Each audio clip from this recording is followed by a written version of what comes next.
Здравейте! Намираме се в Горна Оряховица и сега ще ви приготвим традиционното горнооряховско гарне. Горна Оряховица е прославена, както всички знаете, с горнооряховския сужук и с традиционното горнооряховско гарне. Ще ви запозная с продуктите.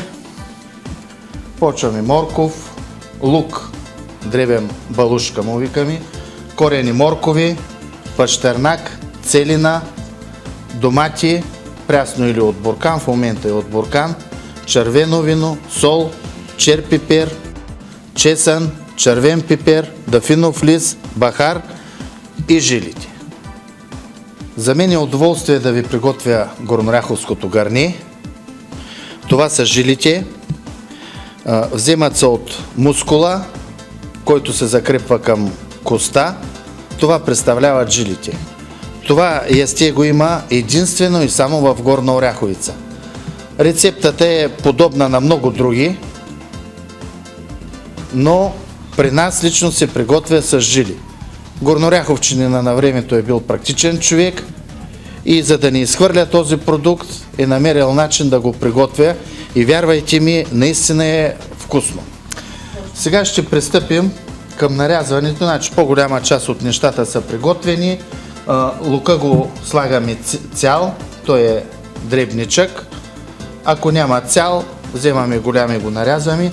Сега ще пристъпим към приготвянето.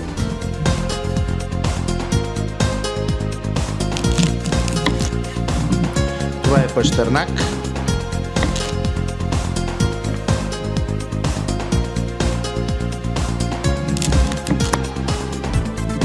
Нарязва се на купчета.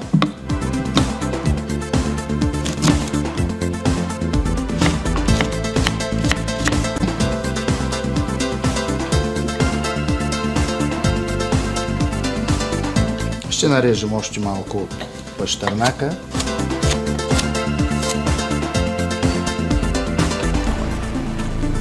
Ще пристъпим към нарязването на целината.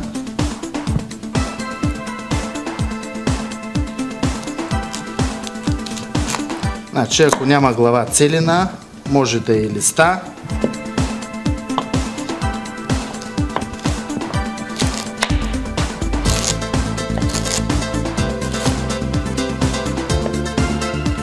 Целината и тя на купчета ще нарежем.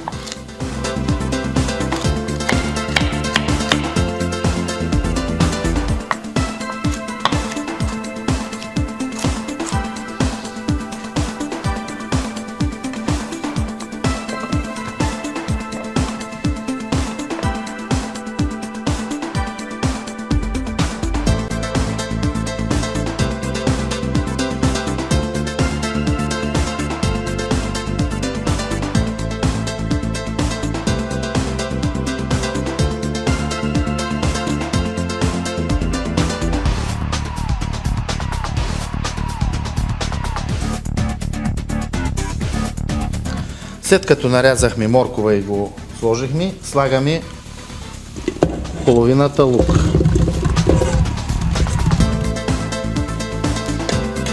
Слагаме магданоза, корени.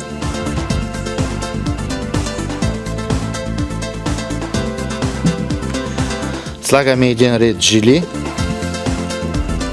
Това са жилите, прословути, уважаеми зрители.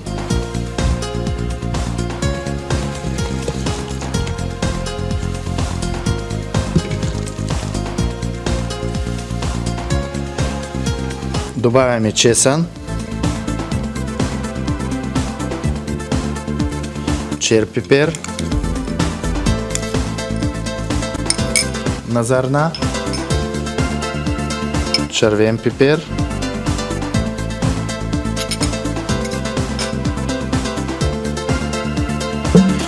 дафинов лист, няколко зърна бахар,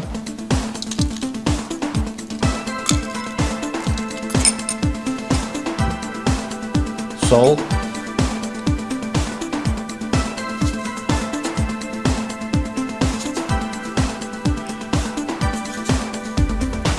сол на вкус и ще добавим картофи. На времето не са слагали картофи, но с изменение на технологиите за по-добър вкус, предварително нарязани 2 картофа, пак лук,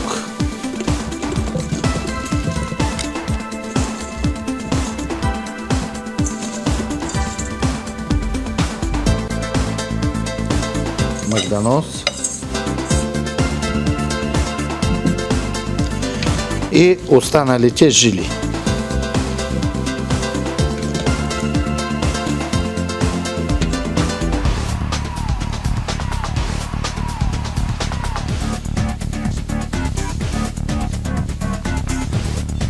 Дойде ред и на доматито.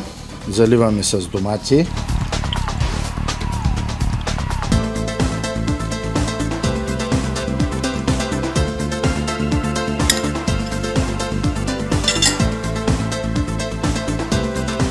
И заливаме с вино.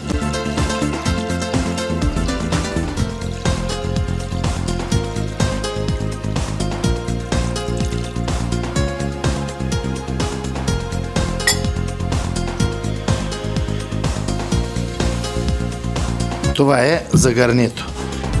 Гарнито в този вид е готово за печене. От тук го слагаме в студена фурна, както всички знаете. Печем от 6 до 8 часа,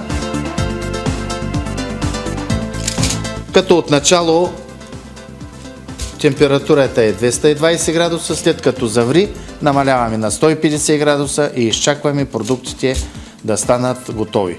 Жилите трябва да станат меки и като ги боднем с вилицата, те просто да бягат. Това е от нас. Заповядайте в Горна Оряховица, за да опитате горнооряховското гарне. Вярвайте ми, наистина се заслужава.